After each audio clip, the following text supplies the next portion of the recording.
I just wanted to make sure everything's working. And we'll swap to the real thing. Alright, so what are we doing today? Sorry, I have like a hair or a string or something. Today, we're going to check out a new rulebook. Apparently monster hunting games are all the rage right now. And this one is from Chris McDowell. I think it's something to do with Kings of War, maybe? Not super sure. But this is Doomed, an apocalyptic horror hunting game. I found out about this because I've been watching the Beast of War Friday video recap thing that they do every week. Where they talk about like indies and stuff. I've actually been super enjoying it every Friday. Been looking forward to it. And this is something they mentioned. And they mentioned getting smashed up by a bunch of nasty monsters. And I thought, hey, I want to get smashed up by a bunch of nasty monsters. So I will do that too. So the hardback of this comes out in a couple of days. But you can get the PDF right now. So I went ahead and I grabbed the PDF and I figured we would check it out together. I was going to play Little World War II Guys today.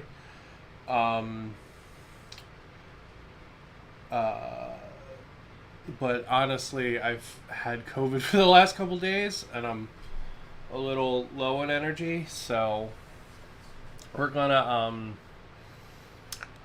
check out this rulebook instead. That's what we're gonna do.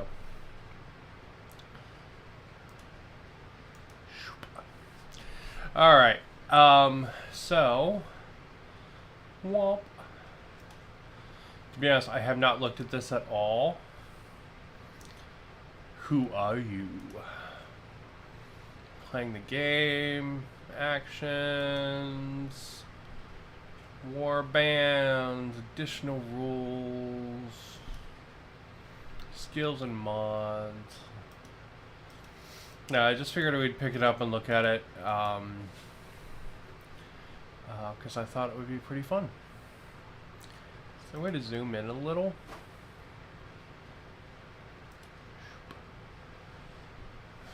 Does this work? No. How do I do view? Kindle, tell me. Tell me now. Is it the view button, Kindle? Full screen. Okay, yeah, we can do that. Okay, yeah, I guess that's probably big enough. My eyes are being dumb today. Because very tired, and there has been a lot of Advil in my life right now. So, my eyes are a little tired. So, pardon me as I lean forward to read. Alright, Chapter 1. Who are you? Your warband of hunters follow a bold leader in seeking and destroying of horrors. Your warband grows in fame as word spreads throughout the broken world. Aside from murderous horrors, other warbands compete for your livelihood and clash with your ideology. These rivals compose just as much of a threat as the monstrosities you hunt. What is this game? A narrative skirmish game. Up to 8 doomed individuals on each side taking on a horror while competing over conflicting objectives. Simple rules with no measuring of distances. What? What? We're not measuring. Okay, that's weird. Alright, I'm excited to see how that works. Fast battles that can be finished easily under an hour and played back to back. Okay. Open enough to use with a variety of miniatures and scenery. Rules that create drama. Play to win, but play to find out what happens. Okay, that's a good ideology. I like that. No stacking, no tracking. Focus on the miniatures on the battlefield, not lists. Tokens are off-board resources. Designed for small tabletops with dense scenery. Ooh, I like all of this. Those are all good words. I like all of those words.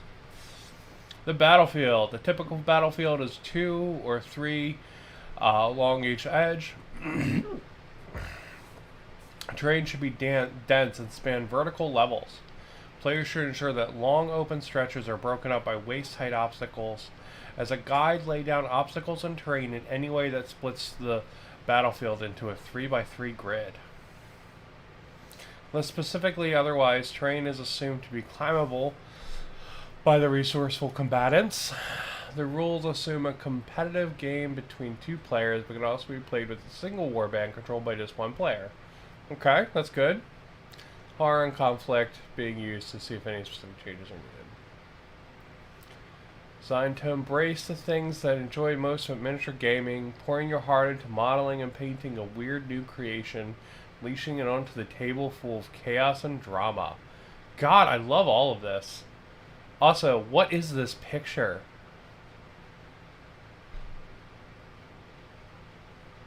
It's like a robot knight fighting like a tentacle corpse? That's cool as shit. I love it. It's like this chibi robot knight. That's fucking awesome. There are plenty of games that cater to the purely competitive experience, but I want to nurture the creative and collaborative side. Ooh. So I'm going to read through this beginning because I kind of feel like it sort of like sets the tone, right? And then we'll kind of go over a little faster as we get further in. I don't want to just sit here and be like man reads book the entire time. Players are encouraged to go into this game with that spirit, embracing the kit bash attitude. Play to find out what happens. You, as the player, are playing to win, but the real goal of the game is to create a memorable battle. This is the story of your warbands. For miniature games, I always favor an exciting, memorable story over a symmetrical, tactical contest. The miniature games that I grew up with had complex rules, but those aren't the things that leave me with good memories. I remember trying weird cooperative scenarios against a swarm of alien bugs. By the time a lowly unit champion dealing the killing blow to a dragon. I remember doing everything we could to get our commanders to meet in the center of the battlefield for a decisive duel, even if it didn't make much tactical sense. The rules of this game stay out of the way to allow you to focus on those moments. This rulebook so far is saying all of the right things.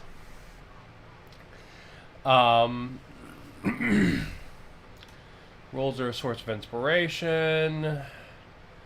The world exists to serve your game. They hunt are all painted in broad strokes, but only exist in one to the table. The world craves unique inhabitants. I like it. God, I love the spirit of this. This is so good. Competitive collaboration. In most miniatures games, other players clearly either your enemy or ally. Here the relationship is a bit fuzzier.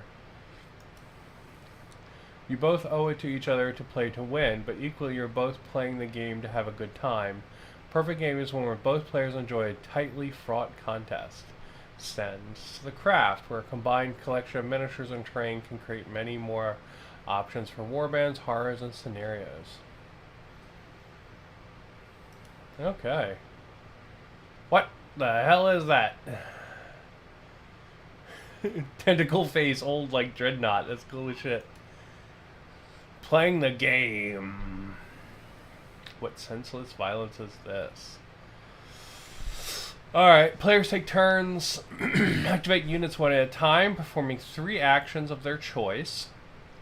Any combination of actions can be chosen in any order. Free actions granted in special situations do not count. Performing their actions, character is exhausted. Turn, and each model gets 1 turn per round. Okay. After activating their unit, the player must then activate an unbound unit if able. At the start of a new round, remove all exhaustion markers. A unit that is not exhausted is considered readied. Rolls use a d6 and compare to units' quality, QL. The first player is randomized at the start of each round.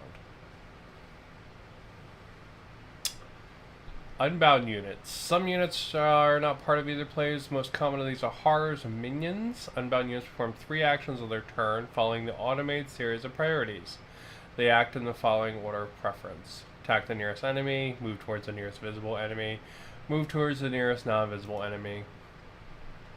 So that probably seems really basic, but honestly, when you're playing a game, having the AI behave basically and then just be able to do extra weird shit is actually like the sweet spot.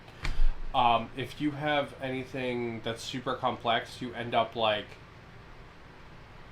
really having to think about what the enemy is going to do, and it's not very fun. You kind of want it to feel more automated, more automatic. So that's actually a nice basic set of rules. All the monsters are grouped together. All of your guys are grouped together. If he doesn't have any enemies, then the player that activate it can move them with at will, but cannot attack or cause themselves direct harm. For warbands playing from a board edge, keep your models off the board to begin with. As soon as a unit is activated, you place them anywhere touching the board edge. Interesting. Okay, so your guys start off the board. That's actually kind of cool. Ironically, this would solve a ton of problems in Warhammer. Like in 40k, starting your units off the board and having them move onto the board would solve like 90% of 40k's problems. Horrors and nexuses. Horrors should not rightly exist, but have found some way to anchor themselves to our world through the 5 dooms. Each horror has 3 nexuses listed in their entry, which also describes how they can be destroyed. A horror cannot be taken out until all 3 nexuses have been destroyed. It can still be wounded and downed, but ignores anything that would cause it to be taken out. At the end of each round, the horror rolls a response as detailed in their entry. Okay, so you can kill it, but it's going to keep getting back up. Minions can be taken out normally. When the horror is destroyed, all minions are removed as they run away. When all units are exhausted, the round ends. If the horror is alive, they perform a response as detailed in their entry. Form any other end of round actions detailed in the horror or conflict entries. If the specific order is unclear, for them in order listed. Normally, a battle ends when the following conditions are met. If using a horror, they are taking out. If using a conflict, one player has won the objective, or it has become impossible for either player to win. If using both a player and a conflict, both of them have been met before the battle ends. All right. Okay. So there's stuff besides monster hunting too. There's these conflicts. It's kind of neat. We'll see what that's about. When it's a unit's turn, they can take up to 3 actions. These actions are move, fight, shoot, and recover. There are also narrative actions and gear actions, but these not normal actions and will be discussed later. A unit uses their quality for most actions, rolling 1 or more 6-sided dice, attempting to equal or beat their quality score. For example, a quality 5+ unit must roll 5 or more on the roll to succeed. QLs are shown in the unit's entry. Typical entries are leader, agent, and initiate. Okay, so pretty standard there. I'm really surprised this game's not using D8s, because it seems like super modern, and a lot of modern games are moving towards a D8 system instead of a D6 system, because it gives you basically 2 more numbers to use. So you can have more granularity in your dice. But okay, D6s. I'm game.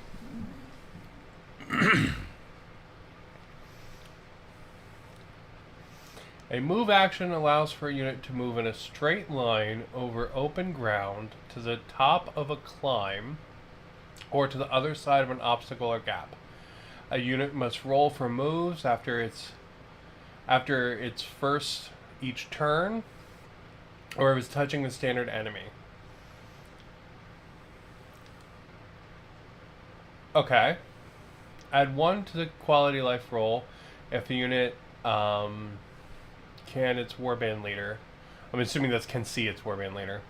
If the roll is a pass and the move is successful, Your opponent places a unit anywhere between its start and end points.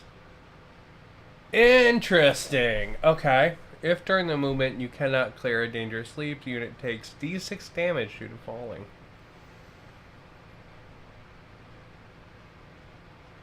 Okay, so... hold on. I'm going to grab my...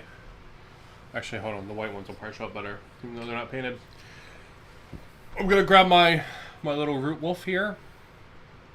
So if I choose to make a move action, he can literally go anywhere in a straight line.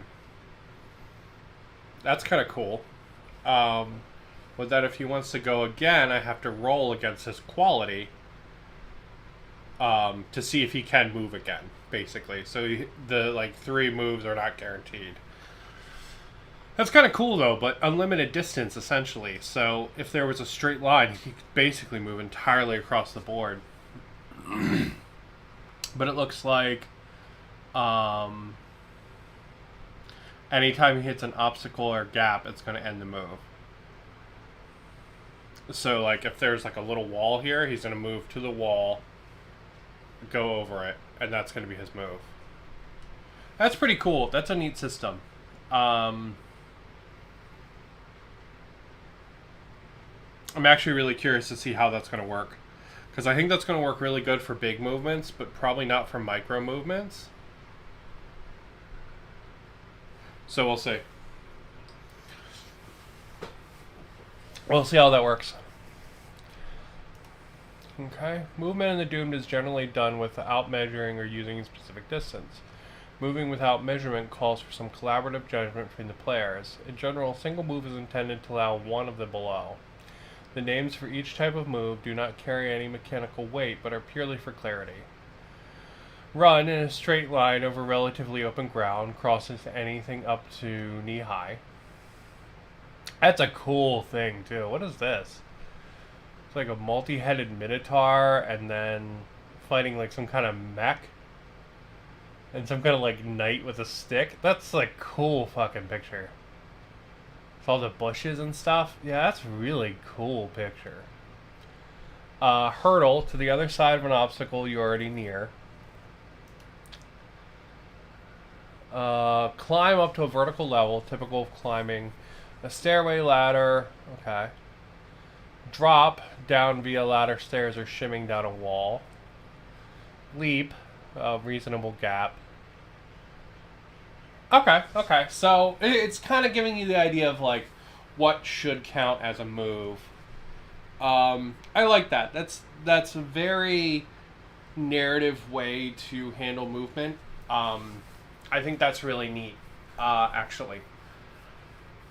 And it's very like anti-rules lawyery, which I like, because it's literally just like, use your judgment. This is the kind of things we're trying to show as movement.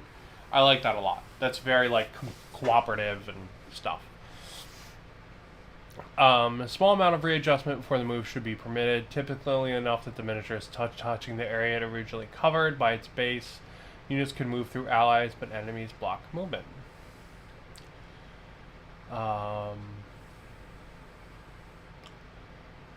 You can apparently, if you want to be stricter, you can move it to 6 inches.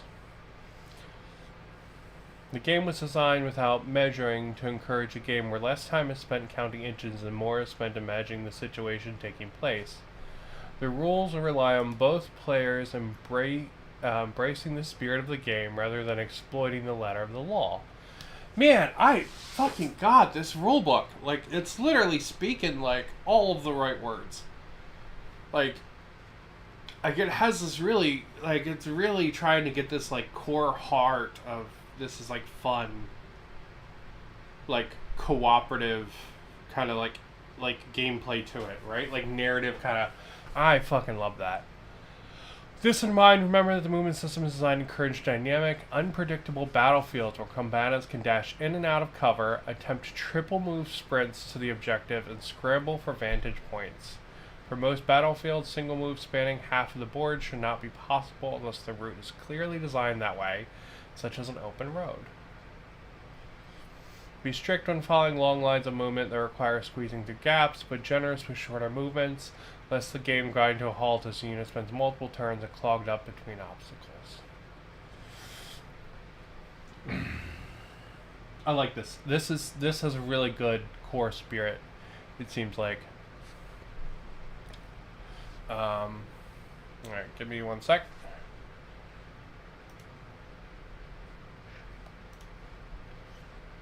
Sorry, I was checking chat because I can't see it when I'm in the full view. All right, how the hell do I get back to full view?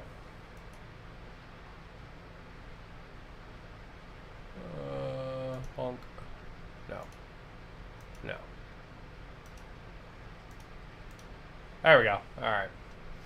Add +1 means the unit improves its quality by 1 step. So quality 4 becomes +3. The opposite -1. Okay. Modifiers never stack. Okay.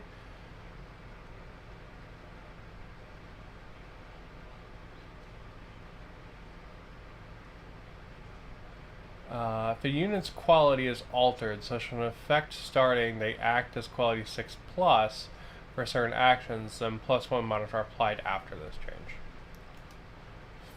A fight action allows for a unit to fight in melee close combat. A fight may only fight a maximum of twice per turn. A unit must be touching, meaning base-to-base contact with the target to make a melee attack.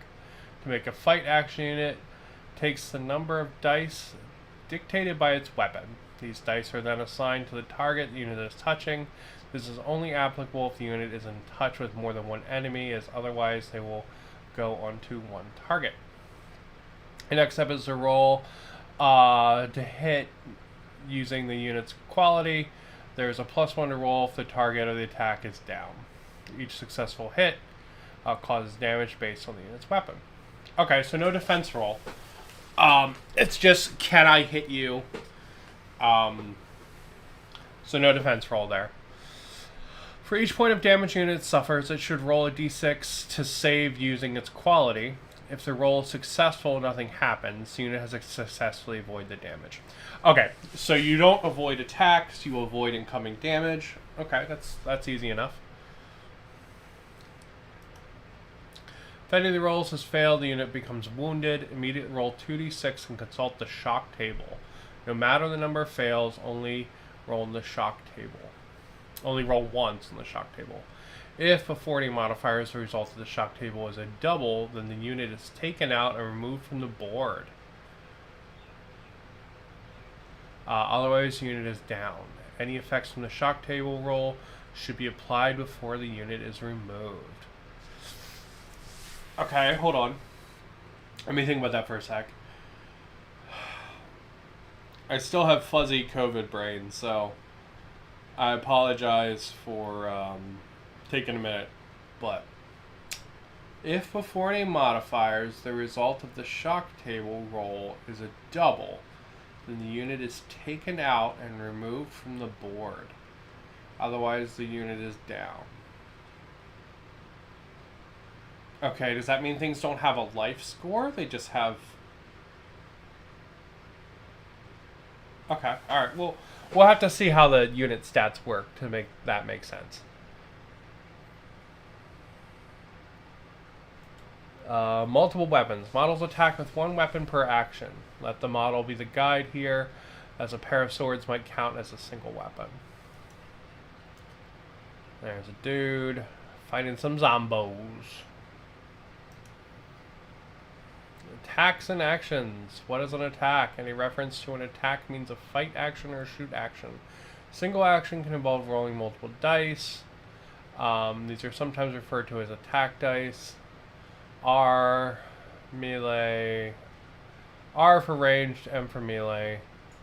3, how many dice you roll. 1, how many points of damage each hit causes. Okay. A shoot action allows a unit to attack from range. A unit may only shoot once per turn. To shoot, a unit must have line of sight to the target.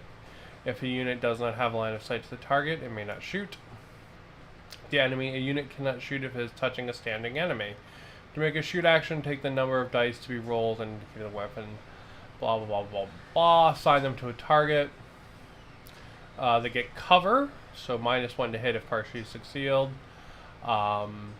You do damage for every hit you get. Targets touching a member of friendly ally. Blah, blah, blah, blah, blah. Okay. Alright, then you get to save versus a shoot action.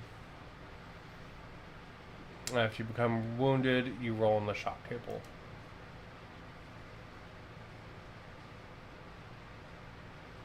You have to have line of sight.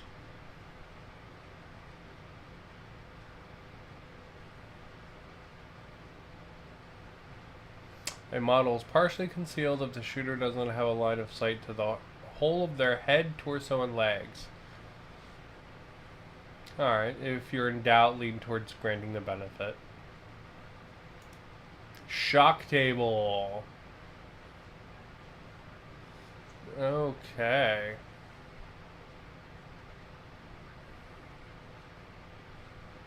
Alright, so you can just fucking get insta-gibbed.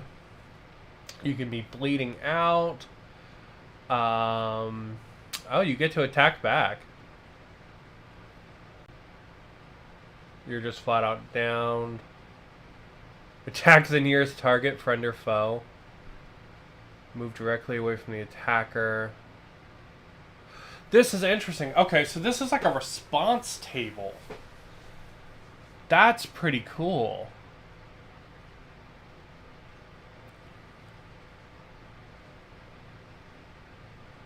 Including people get to actually make a free attack.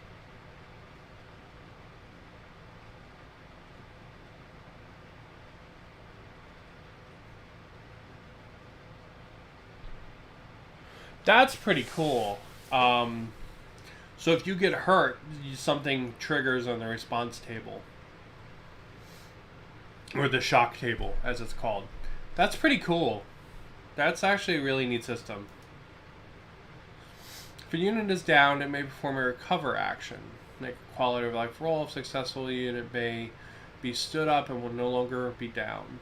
If failed, the unit stays down. If a non-down friendly warband member or an ally is touching the down unit, there's a +1 to the quality roll.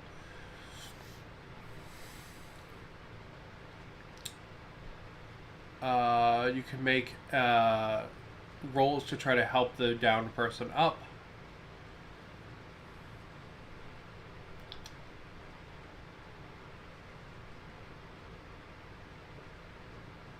A unit may only perform 1 recover action per turn. Interesting. Okay. A unit that is down cannot perform the actions other than recover and only on themselves. If the unit is wounded while down, they are taken out without rolling on the shock table. If a unit is down next to the ledge, make a quality of whether or not they fall and they take damage. Okay, so hold on.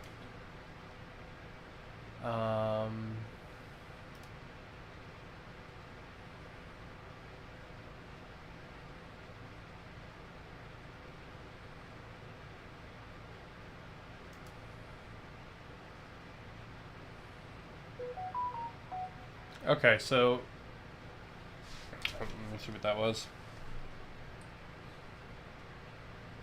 Oh, apparently my food has got here. Well, I got a ways to go still, so we're gonna keep going, and I'll just eat food when I am done.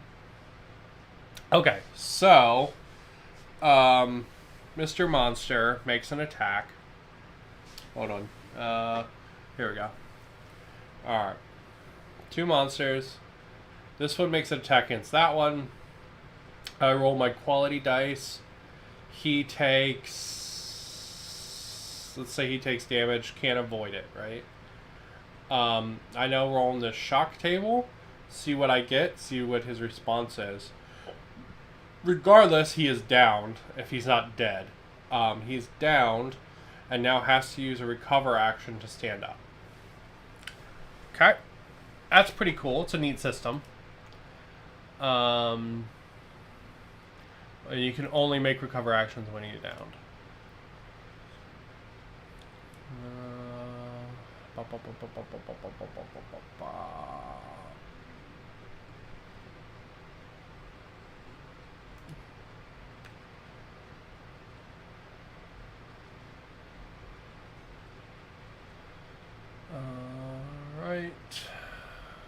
Let's see, there are narrative actions.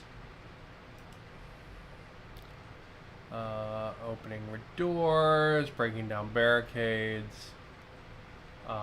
Some gear requires stuff as well.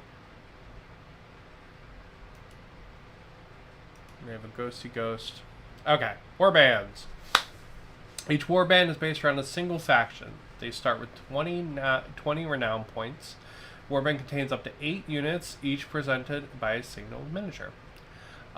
Exactly 1 unit must be chosen from the leader section. They do not cost any points, but points can be used to buy them additional equipment. Up to 7 models can be bought from the follower section and equipment from the gear section. Your leader always remains the same, but you can use your points to buy an entirely new set of gear and followers for each battle if you wish. A leader begins with 20 renown. This number dictates how many renown points you can spend on equipment and followers for each battle. Alright, so we've got range, number of attack, and damage.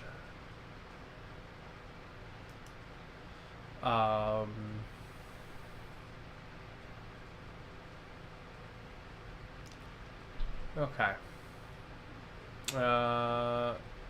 Inheritor Courts. The Cursed. We're the last remnants of the old nobility and law. Born to rule, cursed to die. Visual themes, autumn, helmets, and heraldry, nobility, law, and hierarchy. Okay, so they can have a sheriff, a marshal, and a judge. Looks like the marshal gets to advance. The sheriff looks like he gets to execute people. And the judge gets to condemn things. You've got a bunch of followers. Cool techno dudes. Stuck in their past, inheritor weapons tend to have a medieval feel. Hand-wound crossbows are common as primitive rifles. More advanced weapons are treasured heirlooms and decorated accordingly. Ooh. Oh man, is every faction gonna get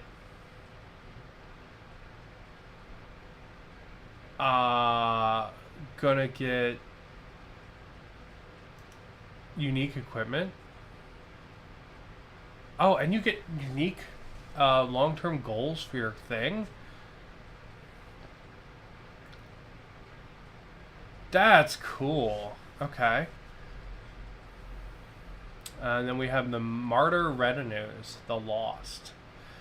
We have only our pathetic humanity to blame, yet by understanding our fall can we rise to greater heights. Winter, Bionics, and Chivalry, Tomb, Stained Glass, and Verdigris. We have a Curator and a Steward. Alright, it's just like a techno faction. Besieger, Harrier. Man, oh, holy shit, there's a lot of stuff in building your dudes. That's really cool.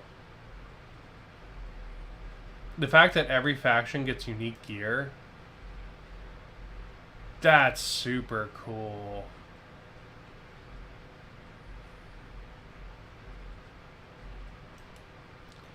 So every faction gets unique gear and unique ambitions. Life cannot survive in its natural state. Our greatest minds have done what nature could not, birthing and uprising. Icons and mutations, science, revolution, and growth. So the reborn covens, the warped. Oh man, there's a lot here. That's cool. Oh dude, that's cool. These are like twisted monster people. If you had some Gene Stealer cult minis, these would be great.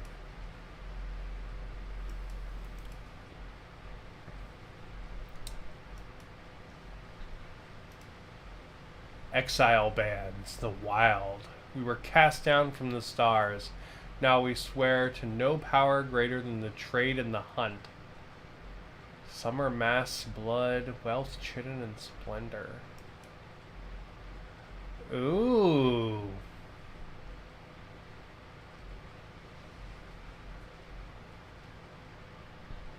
That's cool.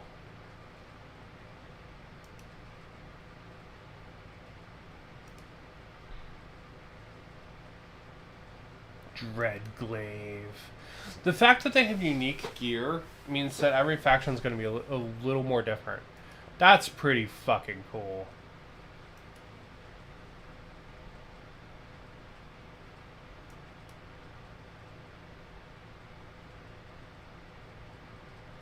Okay.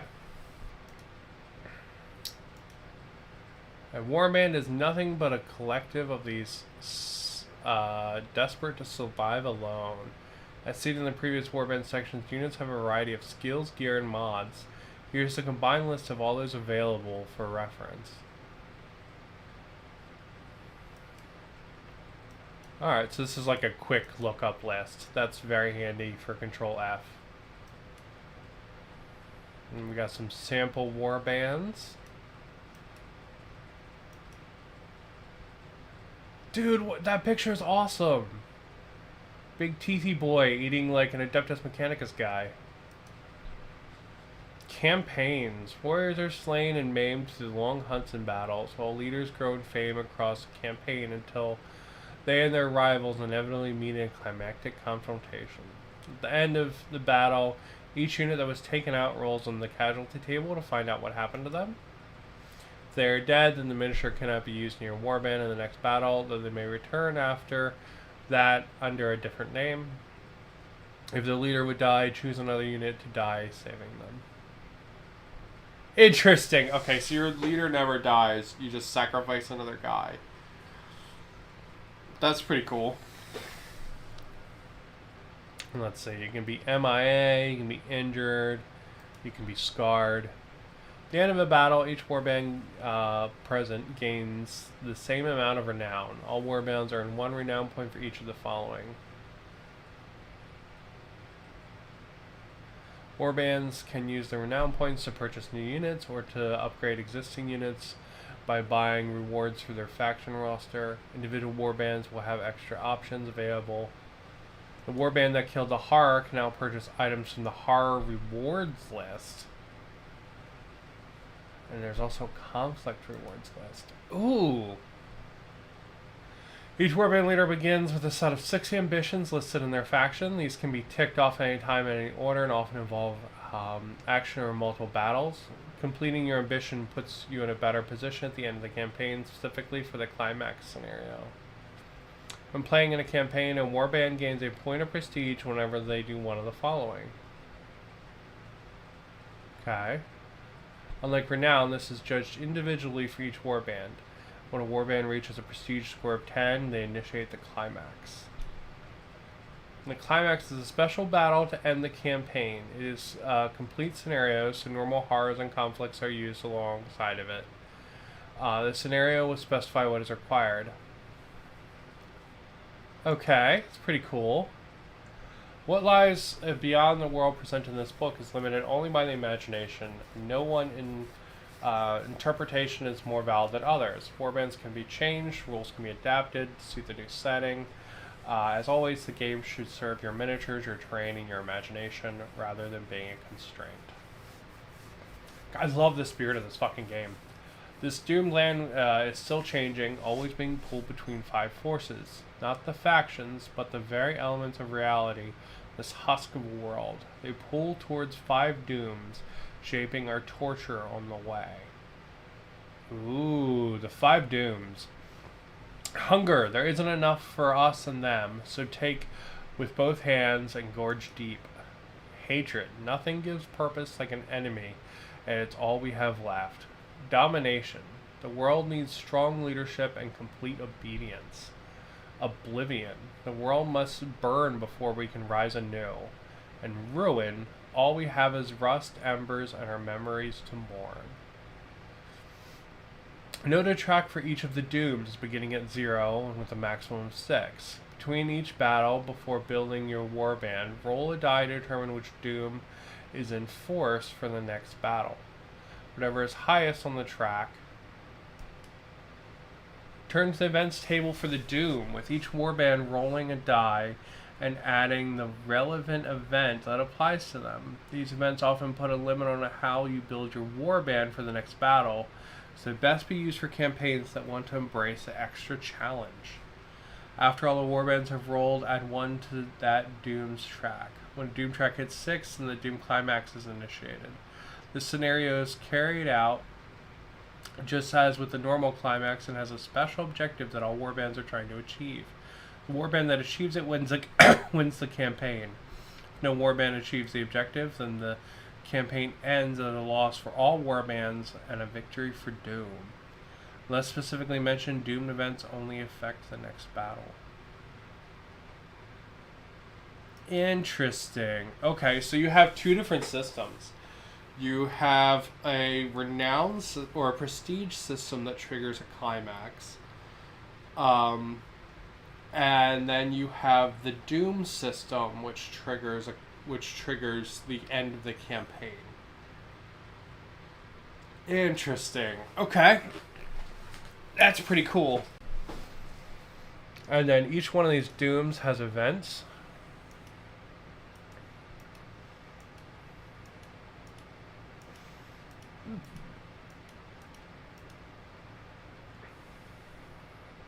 Good reasons to die. Most battles contain both a horror and a conflict. For more cooperative battle, choose just a horror, or for an outright competitive game, choose a conflict.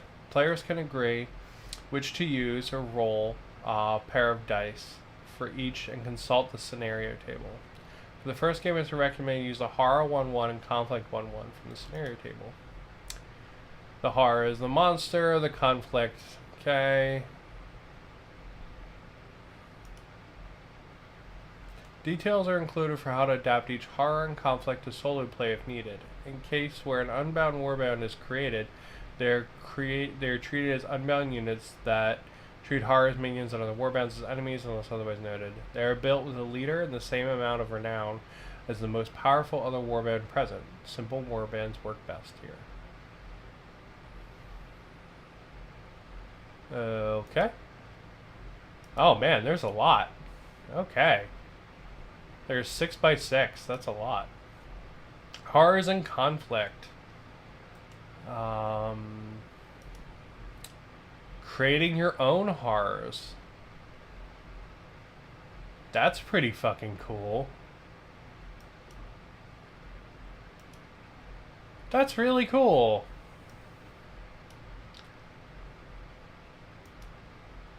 Alright, so what's the first one? The first one is the Devourer.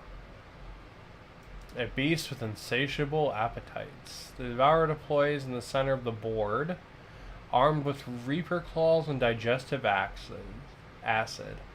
Whenever this unit shoots, it also moves towards the target. Interesting. Keep 6 scavengers off the board at the start of the battle. No more than 6 can be on the board at once.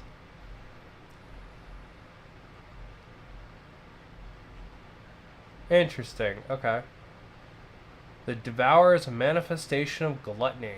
Spoil its living food hordes to destroy its will to exist. Place 3 nexuses across the middle of the board to moderately concealed areas. This must be wounded to be destroyed. That's cool! Trigger the following effects as each successive nexus is destroyed. And it gets more pissed the more of its stuff you do. And it has a custom response table. Oh man, okay. Then there's a lot of horrors, right?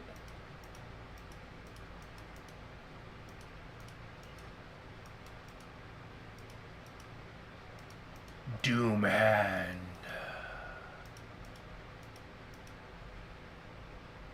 Pit Serpent.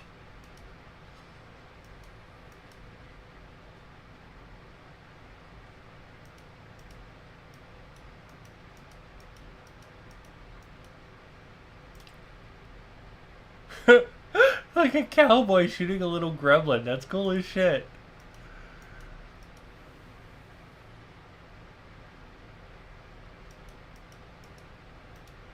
Battle Strike. Man, there's a lot of them. Oh, this is so cool.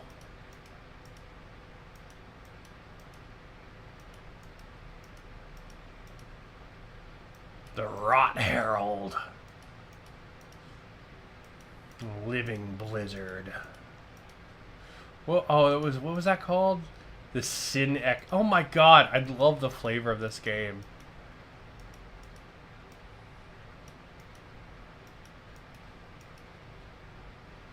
Flesh Titan. Oh my god, there's so many monsters. That's really cool. I'm gonna have so much fun looking through these. Alright, let's see. Conflicts. Let's read through one of the conflicts. Both warbands are trying to outmaneuver each other by sneaking into their territory. Have at least 2 units touching the board edge opposite your own. They must both be standing and not touching any enemies. Warband achieves this simultaneously. The current first player wins. The battlefield has 2 turrets in fixed positions. Flak turrets and lightning turrets. Or a mortar turret. Deploy a flak turret on the board edge opposite the player. It is an unbound unit and only considers the player units to be enemies. It cannot be attacked. Interesting.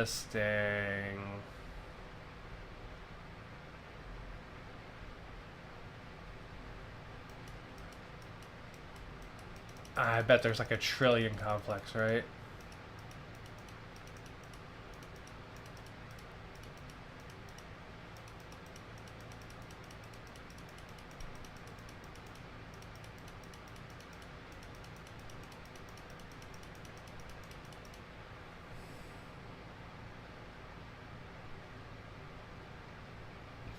Sorry, flicking through the book really fast, making my fucking COVID brain kind of dizzy. One sec, I'm sorry. COVID brain. The climax is a special battle to end the campaign. It is a complete scenario, so normal horrors and conflicts are used alongside it. Scenario will specify what is acquired. Alright, so you get different climaxes.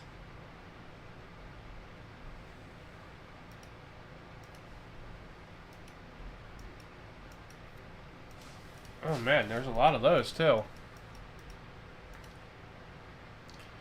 And there's Doom climaxes. Okay, so I guess whatever one happens first is the one that... Hold on. Yeah.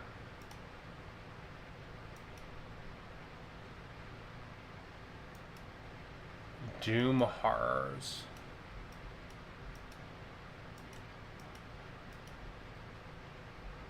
Turn sequence. We have a nice quick reference here. Moving.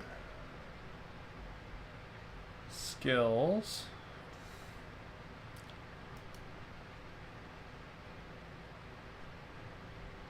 Shock table, the casualty table, and credits.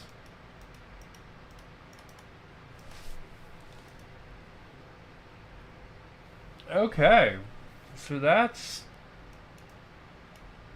everything for the Doomed. This is way denser than I thought it would be, to be honest. I expected this to be kind of like a little bit of like a little fluff game, but man, there's some real good in here. The spirit of the game is really spot on, it seems like. There's a ton of monsters, and the way that they work is really neat. The factions all have unique equipment and unique goals, and that's pretty dope, because then if you have different factions fighting each other, they're going to want to do different things. I think that's really neat. Every mission is not just kill the monster, it's destroy its like nexuses, like destroy its egg sacs or meat harvest or whatever, and also do whatever the secondary like conflict objective is. And it's gonna have minions in it. This is pretty fucking baller. This is really good. Someone put a lot of thought into this. because the initial actions on the table look like they're going to be really, really simple. But like building your dudes is really dense, and that's exactly what you want out of a war game. You want a ton of really interesting choices to make when building your guys, really like flavorful options, and then you want the actual play to be very simple. So that's sounds phenomenal, to be honest. I'm super hyped to play this now. So yeah, I'm gonna have to figure out what I'm gonna do for my team. But yeah, that's really, really freaking cool. So yeah, I'm gonna put a team together and definitely play some of this. I think that's awesome, to be honest. I think that's super awesome. Bonk. So I'm gonna go see whatever. Howdy. I've just built my first Warband. This game looks amazing. Been reading through it the last couple of days. Nice. That's really cool. Sorry if I just now saw this. When I had the thing up, I couldn't read chat, so I apologize if I saw that late. Yeah, it looks really, really cool. I just heard about this on Beasts of War. They did like a Friday wrap-up video.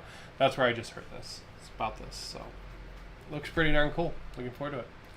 So I'm gonna put a team together. Definitely play some games of that. My destroyed house terrain that I was working on the other day, that's gonna work really good for this. So that's pretty dope. But yeah, I'm gonna go ahead. I'm gonna call it there. I am out of energy. Thank you, COVID, for that. And I'm gonna go see what my husband got me for lunch. But I'm gonna go ahead. I'm gonna call it. Thank you guys very much for watching. Look forward to definitely getting a game of this in. Should be pretty fun. And